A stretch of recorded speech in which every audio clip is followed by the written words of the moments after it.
आणि आता घेणार आहोत पुणे शहर त्याचबरोबर जिल्ह्यातील टॉप 9 बातम्यांचा वेगवान आढावा।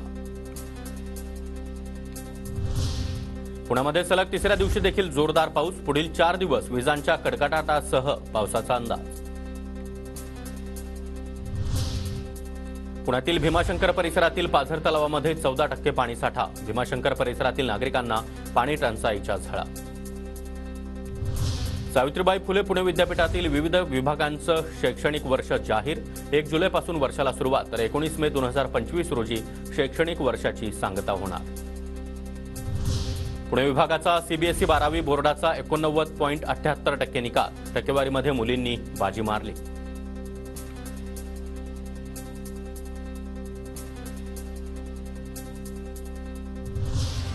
राज्यातील सीबीएसई आणि 10वी आणि 12वीच्या निकालामध्ये वाढ। 10वीचा 93% तर 12वीचा निकाल 88%.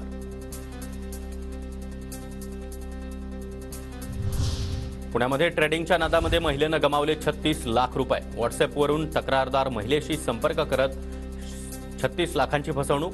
माळवाडी पोलीस ठाण्यात गुन्हा दाखल। केंद्रानं कांद्यावरील निर्यात बंदी उठवून देखील कांद्याची दरवाढ नाही। कांद्याला 6 ते 18 रुपयांचा दर। उत्पादन खर्चही निघत नसल्यानं शेतकरी मोठ्या संकटात। इंदापूरमध्ये नरसिंह जयंती नवरात्र उत्सवाला आता सुरुवात। मंदिराला आकर्षक विद्युत रोषणाई। 21 मे रोजी नरसिंह जन्मोत्सव साजरा होणार।